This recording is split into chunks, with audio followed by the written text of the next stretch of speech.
Merry Christmas and welcome to Second Unitarian Church. I am Jim Simonis, a member of this church, and I'm so glad to celebrate Christmas Eve with you this evening. As we gather this evening, we are in person at the Admiral, at the lake, and the 2U Sanctuary, and continue to meet virtually using Zoom. We're glad you are here whichever way you are attending. If you are in the sanctuary and would benefit from noise-canceling headphones, we have one pair for adults and one for children. Please see our tech team in the back. As we navigate varying needs for health and wellness, particularly related to COVID, we welcome you to wear a mask. We have masks available at the table as you enter the building. We especially welcome newcomers and visitors this evening. Finding a new community and making new connections can be challenging. Please know that we're excited to have you here and look forward to getting to know you. The holidays are often a time when one goes out exploring for meaning and connection. We are grateful to be part of your journey. Know that you are welcome here any Sunday at 10:30 a.m. On this festive evening, we want to remind everyone that the sounds of children are always welcome during our service. Our worship is led by Reverend Jason Lydon, along with Pip Paris and myself as worship associates. Music is provided by the 2U Choir, led by Barb Michael, Tina Danner, and Thais Braslavsky, with Don McGregor leading, well, not Don McGregor, that's what our time together requires a large group of people who make possible the worship, religious education, music, and technical production. You can find many announcements about what is going on at the church in the order of service, which is available to you from the QR code. As we greet our neighbors this evening, let us do so with a gentle handshake and by sharing our names. Thank you. To greet your neighbor. Yay. Hi, I'm Jim. Hi, Jim. Reverend Jason. Good to see you.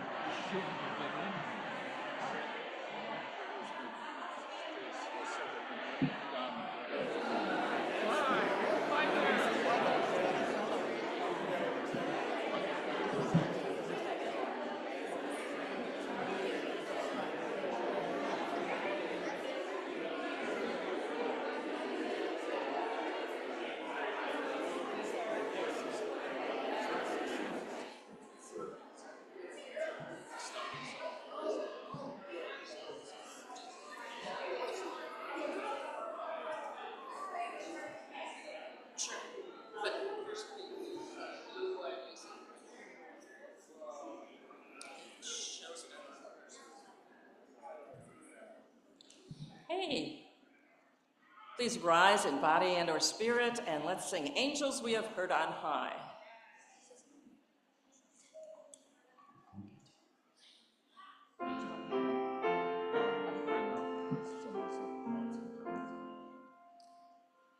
Angels we have heard on high, sweetly singing o'er the plains, and the mountains in reply, echoing their joyous strains.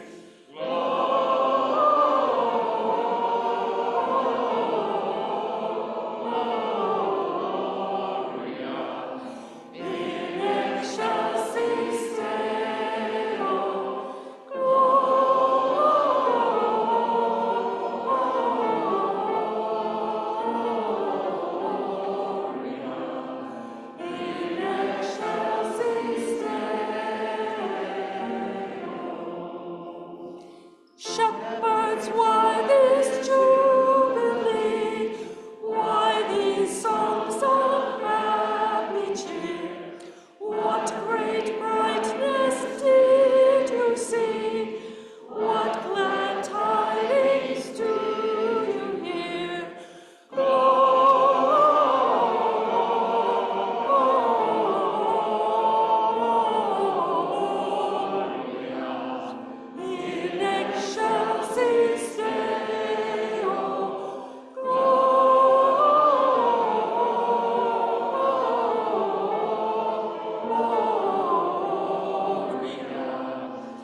See him in a manger laid, whom the angels praise above. Mary, Joseph, lend your aid, while we raise our hearts in love. Gloria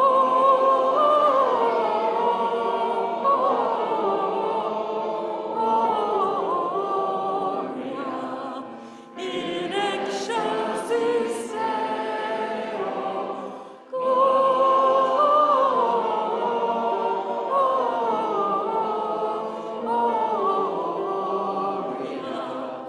in excelsis Deo.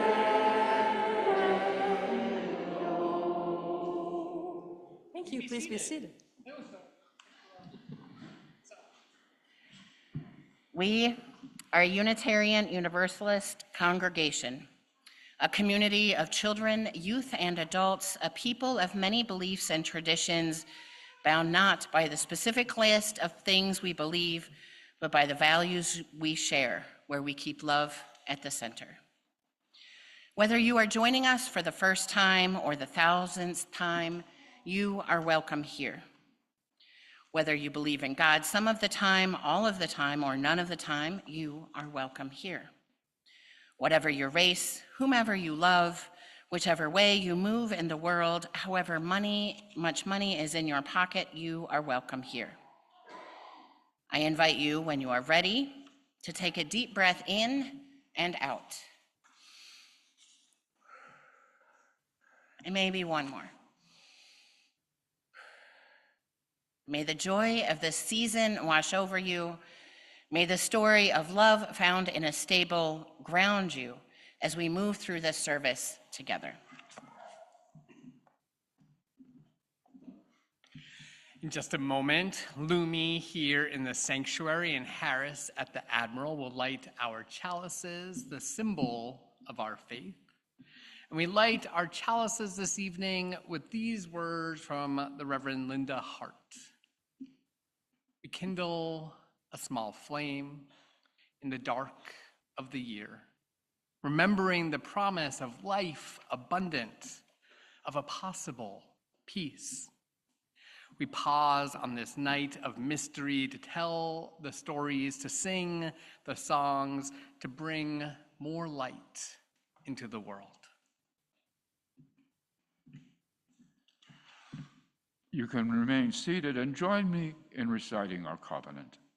We covenant to build a community that challenges us to grow and empowers us to honor the truth within ourselves. We will be generous with our gifts and honest in our communication, holding faithful to a love that embraces both diversity and conflict. Called by our living tradition, we will nurture spirituality within a vision of the eternal, living out our inner convictions through struggles for justice and acts of compassion. Now is the time for those of you who are young in spirit or young at heart to join me up here on the chancel if you would like to. I have a story I want to share with you, with some pictures I'm pretty excited about. And don't worry, others who are sitting in your seats, you will also see the pictures that are beautiful on your screen. You can take some pictures of them, you bet. Who can tell me what sacred book the stories of Christmas come from? What's the sacred book that people, what's the Bible? It's called the Bible. And so this is a picture book that has pictures of the story created by an illustrator. And these pieces of the story come from the Gospels of Matthew and Luke, which are part of the Bible. So this is the story of Christmas. If you need to get closer or move around, you're welcome to. In the days of Herod, the king of Judea, there was a virgin espoused to a man named Joseph. She lived in the city of Nazareth, and her name was Mary. And the angel Gabriel was sent from God unto her and said, Hail, thou that art highly favored, the Lord is with thee. Blessed art thou among women. Fear not, for thou shalt bring forth a son, and shalt call his name Jesus. He shall be great, and shall be called the Son of the Highest, and of his kingdom there shall be no end. And Mary said, Behold, the handmaid of the Lord, be it upon me according to thy word. And the angel departed from her. And it came to pass in those days that there went out a decree from Caesar Augustus that all the world should be taxed. So all went to be taxed, every one into his own city. And Joseph also went into Judea to be taxed, with Mary, his espoused wife, being great with child. I will get your question, I promise. You'll have to remind me. And so it was that while they were there in the city of David, maybe when you're taking pictures, you could take them from seating. That way people behind you can see too. Thank you so much.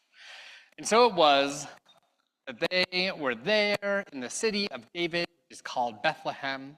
The days were accomplished that she should be delivered. And she brought forth her firstborn son and wrapped him in swaddling clothes and laid him in a manger because there was no room for them at the inn. And there were in the same country shepherds abiding in the field, keeping watch over their flock by night. And lo, the angel of the Lord came unto them, and the glory of the Lord shone about them, and they were sore afraid. The angel said unto them, Fear not, for behold, I bring you good tidings of great joy, which shall be to all people. For unto you is born in this day in the city of David a Savior, which is Christ the Lord. And this shall be a sign unto you. Ye shall find the babe wrapped in swaddling clothes, lying in a manger. And suddenly there was with the angel a multitude of the heavenly host, praising God and saying, Glory to God in the highest, and on earth peace, goodwill towards men. As the angels were gone away from them into heaven, the shepherds said to one another, Let us now go, even unto Bethlehem, and see this thing which the Lord hath made known to us. And they came with haste, and found Mary and Joseph and the babe lying in a manger. And when they had seen it, they made known abroad the saying which has been told to them concerning this child. And all they that heard it wondered at those things which were told them by the shepherds. The story of Christmas. And what was your question, Lumi? I just realized it's the same thing as the Christmas pageant, just a little different. We did a Christmas pageant on Sunday, and it's the same story. You're exactly right. It's a story that's been told thousands upon maybe even many millions of times over the years. And we're telling it again. And it just has a different title instead of the Christmas pageant. Instead of the Christmas pageant, it's called The Story of Christmas. I invite you to head back to your seats and hang out for the rest of our service. And thank you so much for coming up and joining me. And if you, like many of us, have the need to get up and walk around and take care of your bodies, please do the things that you need to do. One of the great joys of our church is that we, as Congregationalists, those who make decisions and run the structures of church in the congregation itself, one of the great joys that we have is that we sustain our church ourselves financially. And so each year, members of our church make a pledge, a commitment to support the ministry of this, our congregation. And then in addition to this pledge that you make, we take a collection during our services so that we can share with those who are doing work outside of our walls. During the music, you will see a phone number on the screen, and you can also find it in your order of service on the QR code, which you can use to do text to give. Or for those of you here in the sanctuary, there will be a plate passed around momentarily that you can use to put your change or your cash or your checks into. They would be greatly appreciated.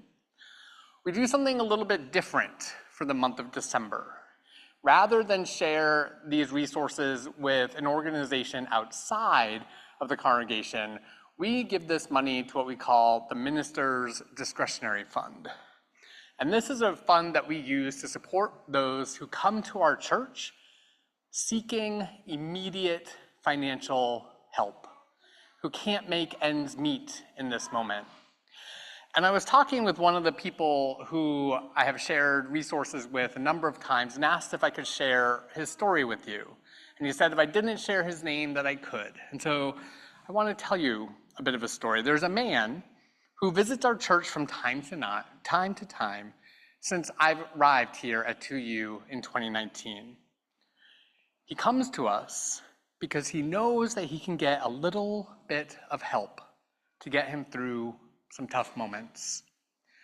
2 weeks ago, he came to ask for a hand, and we talked a bit about his income and his expenses, just to understand a bit more. So this is a man in his late 60s. He receives $630 a month in Social Security. He receives just $24 a month in food stamps. And that's the entirety of his income. His Section 8 rent costs him $200 per month. His heat is $50 a month, and electricity is the same. He pays $80 monthly in transportation costs. His phone costs $60 per month, and food is about $150. So his income is just $650 per month. And his fixed expenses are at least $518 a month.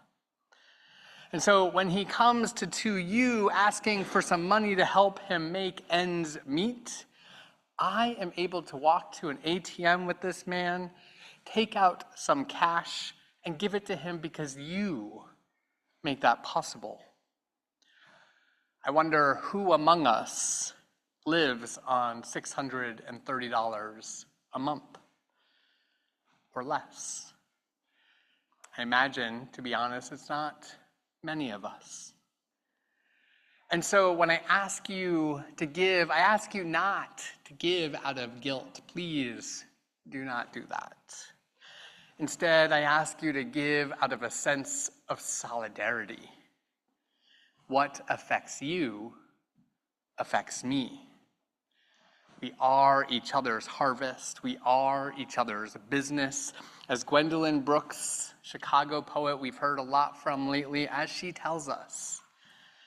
So hold the story I shared with you in your heart as you open yourself up to the spirit of giving.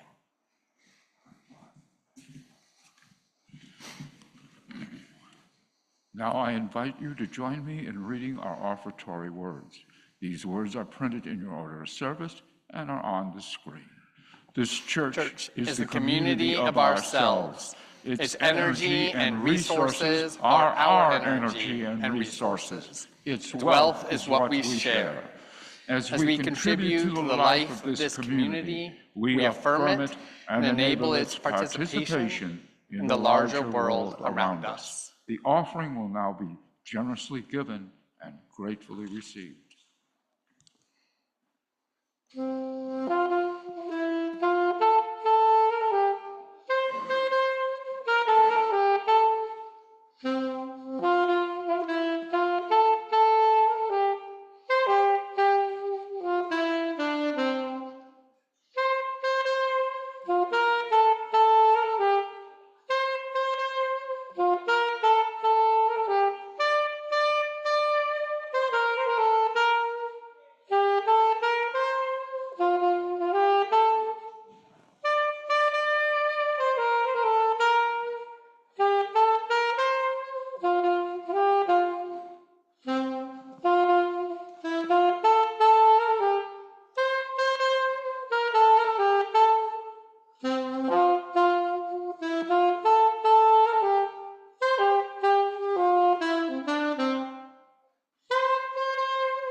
Thank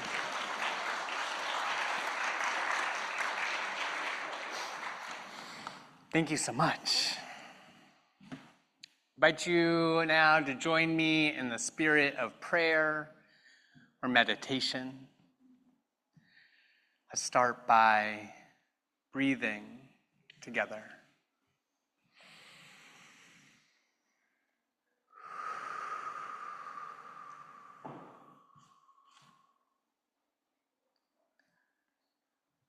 Relax your body into your chair.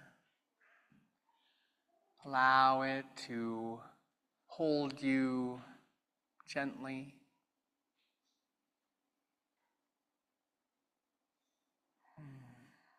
Feel through your feet, roots going down into the ground, connecting all of us to one another. And breathe. Loving divine, infinite universe, spirit that moves in and around us, be with us this Christmas Eve during these last days of the year, shortly after the conclusion of Hanukkah, as we rest ourselves deeply in a practice of gratitude. We have much to be grateful for. Each of us gathered in this space is bringing that which we must be grateful for, and we bring it to our minds and our hearts at this moment.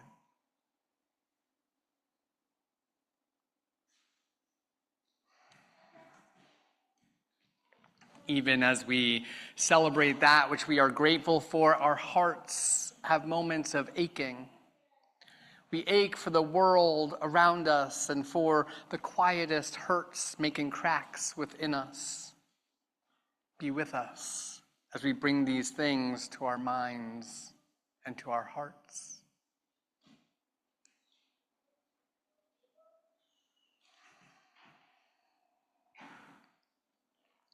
The stories we tell tonight are stories of hope, love, and possibility.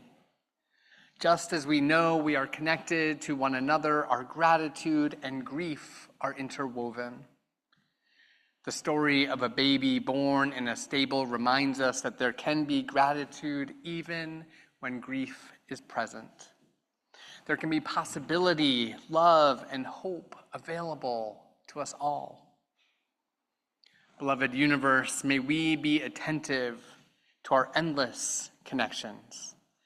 May the spirit of this holiday fill us with the nourishment we need to move through the days ahead. May the light that is returning illuminate this way. In the quiet of our hearts, we each hold those close to us who need our love, who need our prayers, who we need to be reminded we are connected to. So may this peaceful night, this night of peace, encircle us all. Let it be so. Blessed be, and amen. We'll hear, O Holy Night.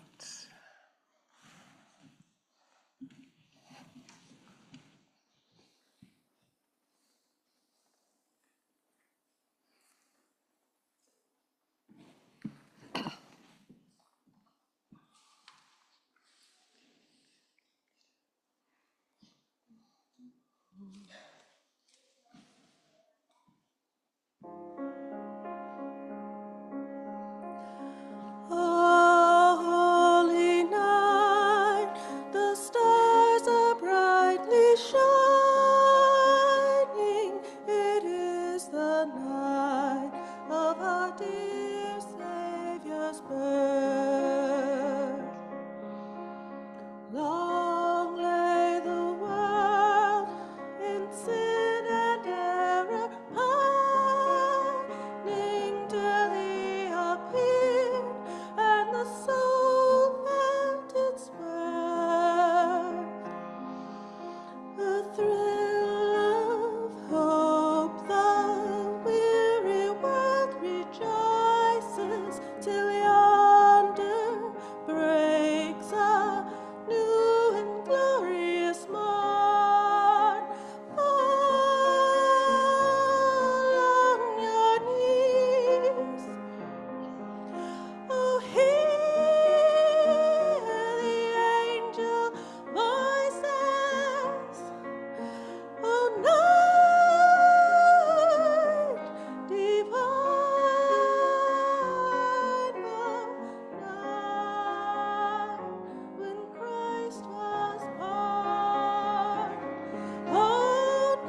truly He taught us to love one another.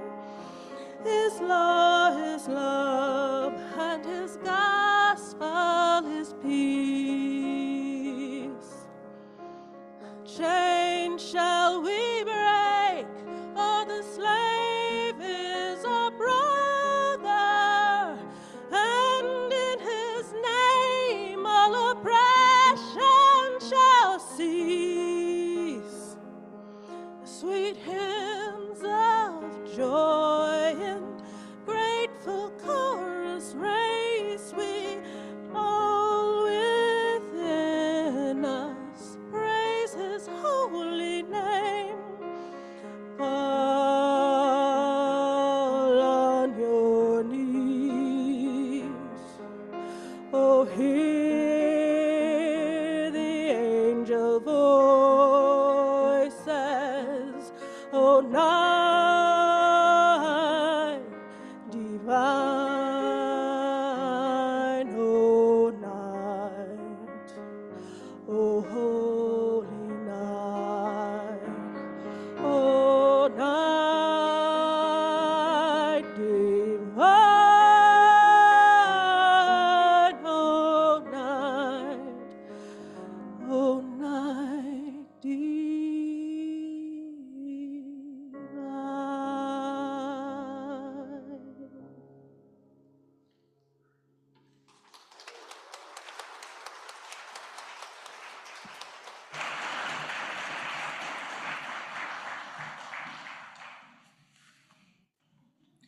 Our first reading this evening is an excerpt from the poem Amazing Peace, a Christmas poem by Maya Angelou.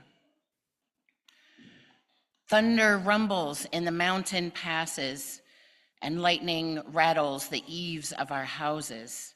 Flood waters await us in our avenues. Snow falls upon snow, falls upon snow to avalanche over unprotected villages. The sky slips low and gray and threatening. We question ourselves, what have we done to so affront nature? We worry, God. Are you there? Are you there really? Does the covenant you made with us still hold? Into this climate of fear and apprehension, Christmas enters. Streaming lights of joy, ringing bells of hope, and singing carols of forgiveness high up into the bright air. The world is encouraged to come away from rancor, come the way of friendship.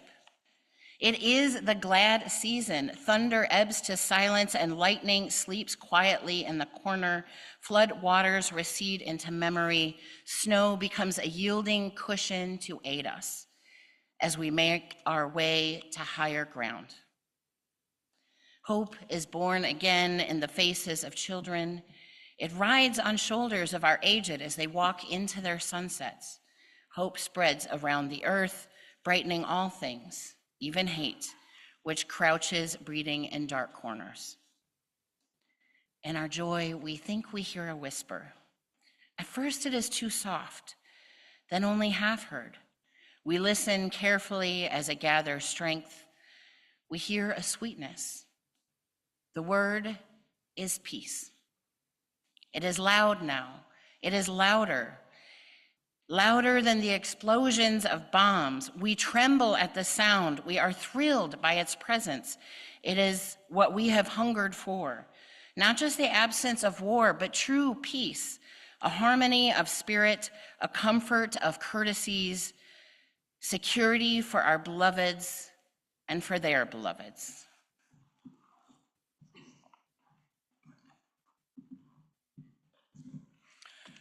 Our second reading this evening comes from another sacred text that tells the story of Christmas in its own way. This book is collected into many smaller books, much like the Bible is. And this is the Holy Quran, which tells the story of Jesus' birth. And these words are from the book of Miriam. In the book, O Prophet, the story of Miriam when she withdrew from her family to a place in the east, screening herself off from them. Then we sent to her our angel Gabriel, appearing before her as a man perfectly formed. She appealed, I truly seek refuge in the most compassionate from you. So leave me alone if you are God-fearing. He responded, I am only a messenger from your Lord, sent to bless you with a pure son. She wondered, how can I have a son when no man has ever touched me, nor am I unchaste? He replied, so will it be, your Lord says. It is easy for me, and so will we make him a sign for humanity and a mercy for us. It is a matter of decree. So she conceived him and withdrew from him into a remote place. Then the pains of labor drove her to the trunk of a palm tree. She cried, alas, I wish I had died before this and was a thing long forgotten. So a voice reassured her from below, do not grieve. Your Lord has provided a stream at your feet. And shake the trunk of this palm tree towards you. It will drop fresh, ripe dates upon you. So eat and drink and put your heart at ease. Let's hear our anthem.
Thank you, choir. It's always a joy to get to hear you. Thank you so much. Merry Christmas again. What a fun time to celebrate. It's really nice to look at your beautiful faces and be gathered in our sanctuary. This is, for me, the beginning of lasts. This is the last Christmas Eve service that I will lead here at 2U. And I'm thinking in my heart so fondly about each of you, including those of you who are here for the first time. I'm so glad to see you this evening. What a blessing for me, and hopefully for you all, a blessing to see each other. So this greeting, though, of Merry Christmas, it is going to go into hibernation pretty soon. And for many of us, that is a welcomed hibernation. It can feel like a lot to be bombarded by Christmas and more Christmas everywhere we go. And we can build up some resentment, maybe, that our Christmas doesn't quite look like the cookie cutter Hallmark movie narrative. And so if you are one of those ready to see the greeting return to its rest, you're in luck. It's just a couple more days. Reverend Hannah, a colleague of mine, texted me on December 5th with a simple sentence. Why do you love Christmas so much? It was my moment. An invitation to share all the things that I love about this holiday. And as I wrote my response, I must say I was surprised to learn that, in fact, iPhones do have a character limit in texts. So I told Reverend Hannah of my love of the stories of 19th century Unitarian and Universalist New Englanders who used Christmas in their communities as a time to demand presents from their bosses rather than exchange presents amongst their families. The famous song, "We Wish You a Merry Christmas," it includes a line in it as the response that they will give if they are denied figgy pudding. Does anyone know what it is? What is the line? We won't go anywhere until you give it to us.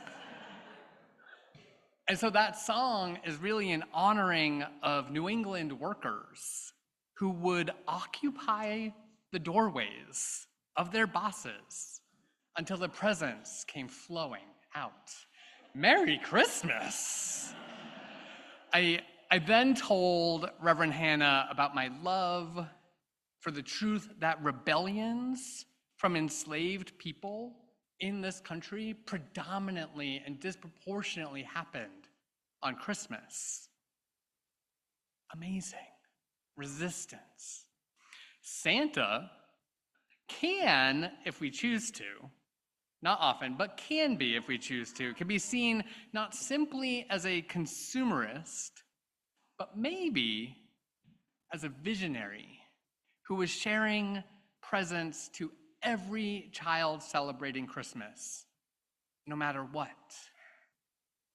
I also shared about Mary's Magnificat, the speech that she gave to her cousin upon realizing they were both pregnant. And in this passage in the Bible, she says that her son will tear the mighty down from their thrones. And the piece I shared with Reverend Hannah that particularly relates to our topic for tonight is my deep love of angels, and the angel Gabriel in particular. These are characters using their voices to proclaim liberation for all people. Gabriel interprets the words of God for Mary to understand, and there's so much to celebrate about angels. I finally finished my text to Reverend Hannah, and sometime later she texted me back, "Ha ha ha, I was expecting it's important for me to get excited about things to counter depression." She got a little bit more than what she bargained for, but I like to think that instead of it being like socks that a child gets and unwraps on Christmas morning, it was really for her, and she didn't know it, but that fancy Disney vacation. That was the surprise that she opened.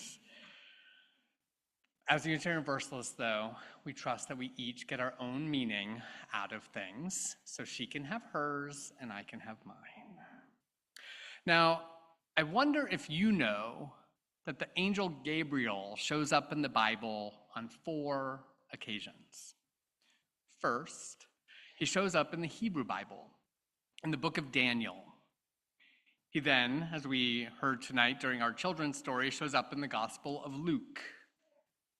And our second reading this evening from the Quran also features Gabriel, as he appears before Mary to speak with her about the birth of Jesus. In the Quran, the names are Mary, Maryam, and Isa.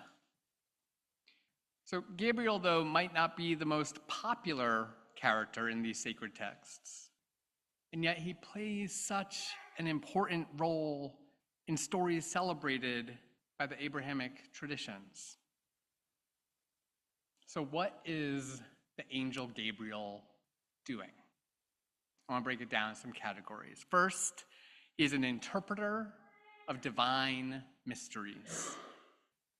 Second, he proclaims the message of God's love loudly.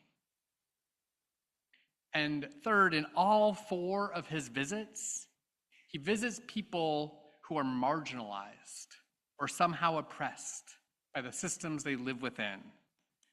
And thus he is an angel of solidarity. Each year on Christmas Eve, since 2019, I try to invite you into a different role, a different character in this ancient story. We've been Mary, Joseph, shepherds, innkeepers.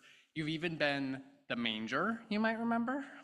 But this year, I want you to try on the role of the angel Gabriel. What is burning in you to be proclaimed? What proclamations of love do you have to free from yourself and share with others? How are you able to interpret messages made available in the universe and reveal solutions to mysteries that others might be struggling with? I wonder if for you this might come in the form of sciences like botany, chemistry, biology, psychiatry. I wonder if this might come in the forms of parenting, caring for aging parents, keeping families together. So many mysteries that need to be attended to, so much to illuminate. And with which oppressed people are you aligning yourself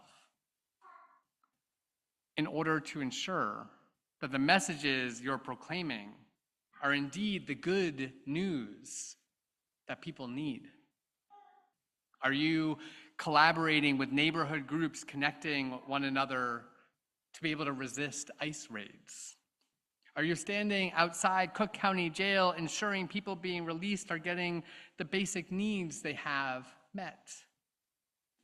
Are you helping to cook meals for homeless LGBT young people who are part of the Night Ministries programming?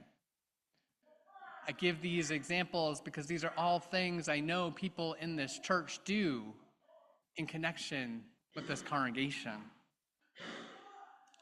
How might you learn from the angel Gabriel? Liberated together, an organization creating spiritual and theological space for women, transgender, non-binary people of color, created an Advent resource from which I want to share a few words. It is no accident, they say, that revelation in this story comes at night. In the face of danger and state violence, as Jesus' arrival hangs by a thread, Matthew shows us that one of the antidotes to empire is mystery, dreams, angels, and nighttime. If angels are necessary for opposing empire, an essential part of the Christmas story, how might you embrace your own embodied angelness? I had heard from our saxophone player earlier that he was going to wear wings when he played. Alas, I did not see them. But it would help us if we had wings and fancy robes to help us feel like we are embodying our angelness. But even without it, I trust that you can come up with ways that the character of Gabriel can inspire the angelness within you. I want you to even take a moment right now. Remember that Unitarian Universalism rejects perfectionism. We do not even aspire to it. This is something you can marinate on for yourself. What is your angelness? What must you proclaim? What messages can you interpret for others, and who are you accountable to? It is not many chapters ahead in this story that Jesus proclaims clearly as his adult self that the last shall be first. So what does that mean to you as you sing Christmas carols tonight? We are in challenging times. None of us have all the answers to what we must do to create the beloved world we know all of existence is entitled to. The dreams we have will require a diversity of tactics. Some you will use, some you will not. Can you imagine that the angel Gabriel could arrive before each and every person entering into justice struggles right now by telling them that you are divine, sacred, worthy of infinite love? What if it's not the angel of the Hebrew Bible, the Greek Bible, or the Quran? What if the angel has your face, your hands, your clothes, your voice? Can you proclaim all the necessary love that must spill upon everyone striving to create something beautiful out of something scary? I think you can. To be honest, I've already seen so many of you do it, and I trust you will keep doing so. Christmas time is one of those times that I get a strong reminder of why it is we even do church. We come together for ritual. When Lumi said, we heard this story during the pageant, that's exactly right. We hear the same stories over and over again because ritual is important. And we come together to tell these stories. We come together to build community, to learn each other's names. We come together to play, to make sounds and wander around the sanctuary. We come together because this place holds a collective memory of which each of us play an essential part, whether we've been here for 50 years or came here for the first time tonight. We're part of one another. We're part of this place, this story, forever. Before there could be a story of Jesus' birth, an angel had to deliver an announcement of the possibility of it even happening. Before there could be a story of Jesus' birth, Mary had to speak to an angel and consent to carry this baby. The angel Gabriel is not a passing character in the Christmas story. His voice matters. And the same is true of yours. In the book of Hebrews, chapter 1, verse 14, the reader is told, are not all angel spirits in the divine service sent to serve? Our call to service is an act of solidarity. Build relationships. Like the angel Gabriel did with Mary, get consent to journey towards a shared vision with those that you meet. Whether you believe in an otherworldly God or not, the divine service you have been commissioned to is love. And it's love like that which we keep at the center of our faith. The Christmas story continues, beloveds. There are more characters to try on. There are always new ways to tell the stories of ancient ancestors. A mentor of mine who was a Lutheran pastor said that if you can't come up with a new way to tell the story of Christmas, it's time to move on from ministry. Tell any of your ancient stories to one another. Your family stories that get different each year. You tell them on Christmas and someone says, that's not how I remember it. I remember it like this. That is creating stories that live on together. And so please proclaim the message of love that you have burning within you. Do it boldly. Do so fabulously. Do so with intention. Do so in relationship with others. And may each of our voices amplify one another's. Let it be so. Amen, and Merry Christmas, friends.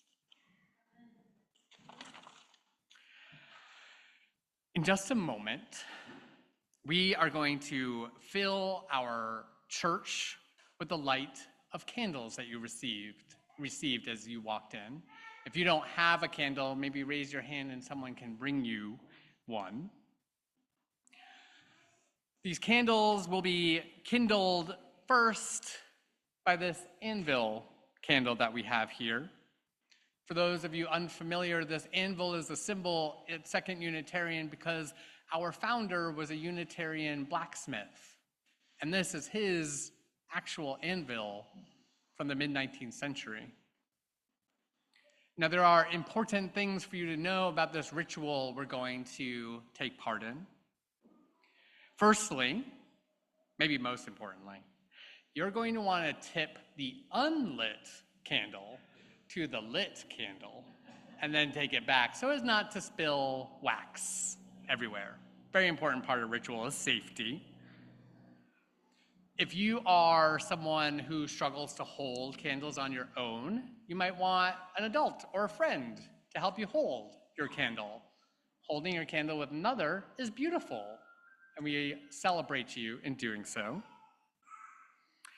After all the candles are lit, we're going to join together in singing Silent Night.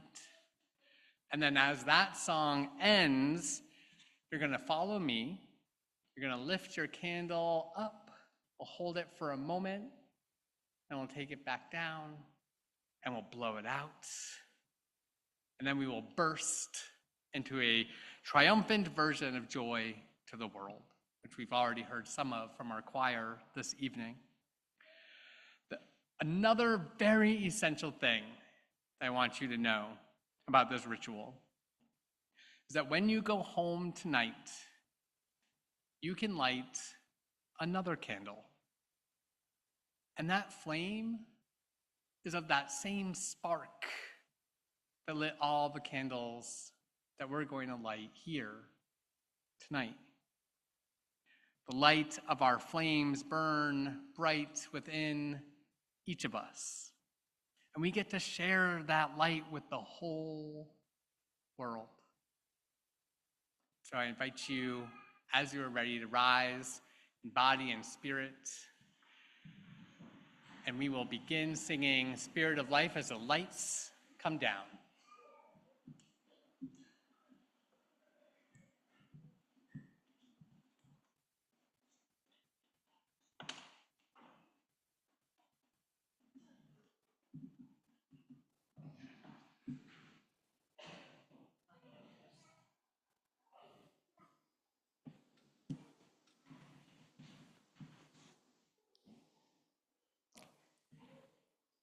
We will begin by singing Silent Night in German. It should be on your screen in a minute.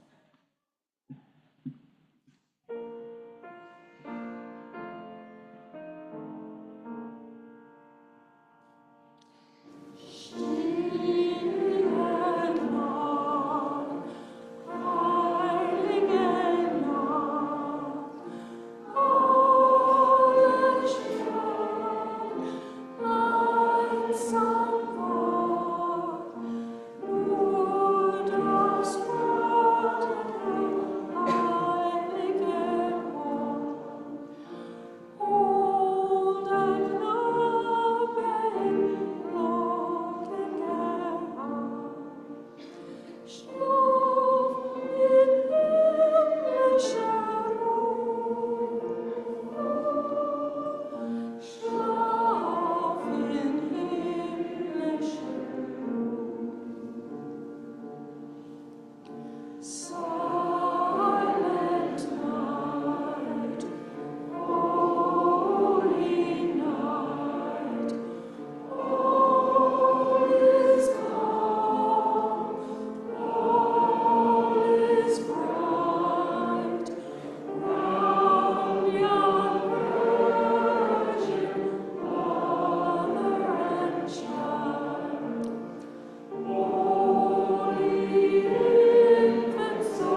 As Pip extinguishes our chalice on this Christmas Eve, hear these words from theologian Howard Thurman.